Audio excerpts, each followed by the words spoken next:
Film yang terinspirasi dari kisah nyata ini dijamin bikin kalian merinding sekaligus sedih. Apalagi didukung dengan akting ciamik dari aktris Kang Hana yang juga pernah berperan dalam drama Startup. Secara singkat, Spirit's Homecoming bercerita tentang kehidupan para gadis muda yang dipaksa memuaskan rudal para tentara Jepang. Kira-kira gimana ya nasib mereka selanjutnya? Buat kalian yang penasaran, rilekskan pinggul kalian, duduk santai dan Om puter dulu intronya. Film dibuka dengan memperlihatkan gadis-gadis pink yang sedang bermain di sebuah hutan. Dan gadis yang ini bernama Jungmin. Saat bermain, mereka melihat mobil tentara melintas di depan mereka. Tapi karena masih polos, mereka nggak merasa curiga sama sekali. Setelah bermain, Jungmin menjemput ayahnya di sawah. Keduanya pun pulang bersama dengan hati gembira.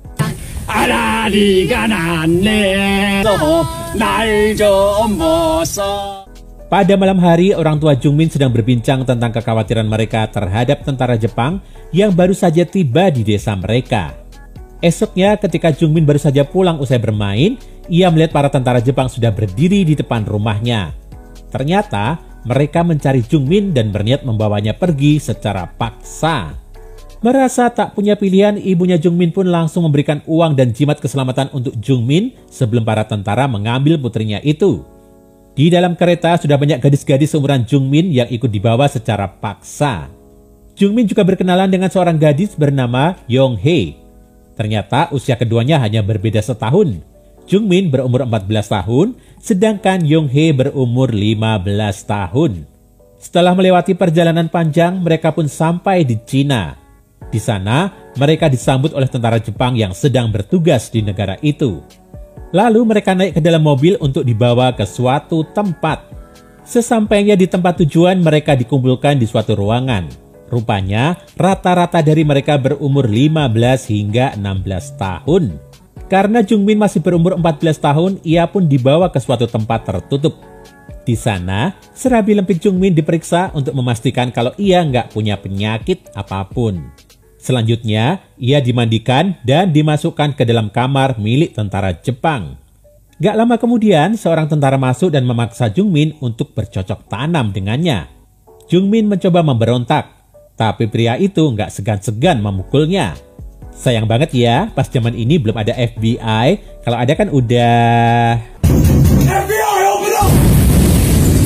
Selain Jungmin, gadis-gadis yang lain pun ikut dipaksa bercocok tanam dengan para tentara Sakni itu. Esoknya, ketika para tentara Jepang sedang bekerja, tiba-tiba datang sekumpulan pria dari Korea Selatan yang langsung menembaki mereka.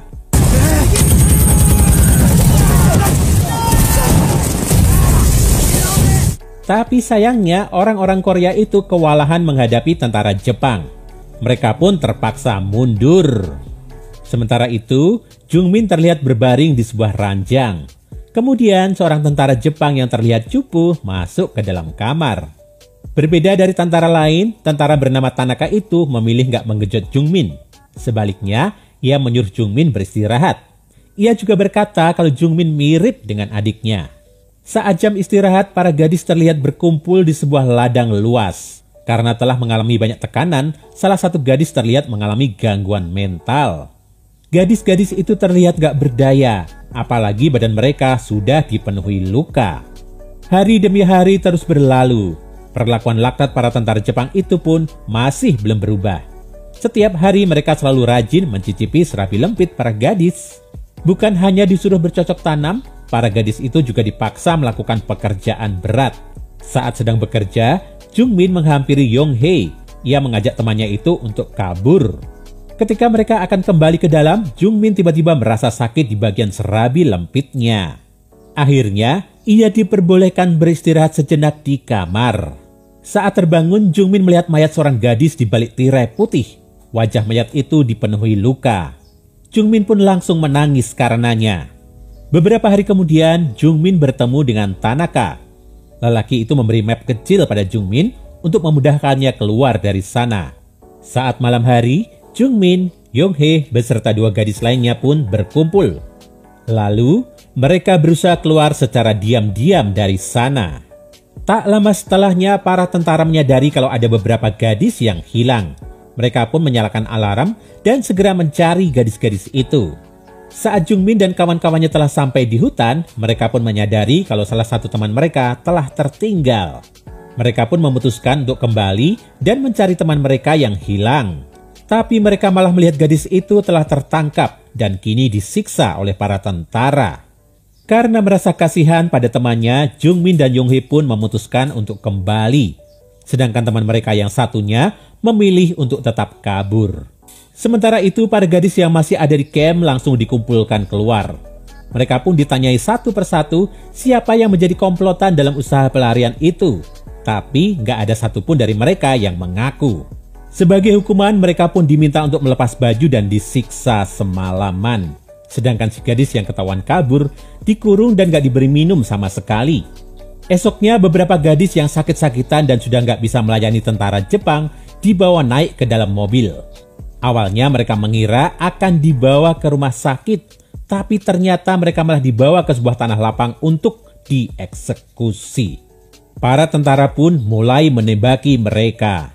Tapi karena kasihan, Tanaka memilih gak melepaskan pelurunya. Tapi karena hal itu, Tanaka malah ditembak oleh tentara lain. Setelah itu, mayat mereka pun dibakar. 2 tahun berlalu. Pada tahun 1945, pemerintah Jepang mengalami masalah baru. Dengan dibomnya Hiroshima dan Nagasaki, Jepang pun menyerah tanpa syarat. Alhasil, para pasukan yang berada di luar Jepang pun harus kembali ke negara asal mereka.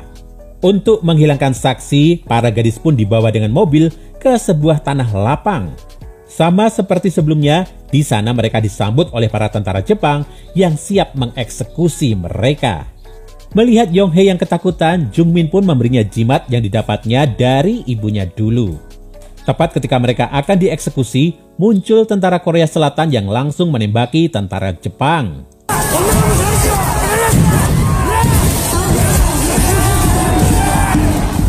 Sayangnya beberapa gadis nggak berhasil selamat. Sementara itu, Jungmin dan Yonghye langsung berusaha melarikan diri.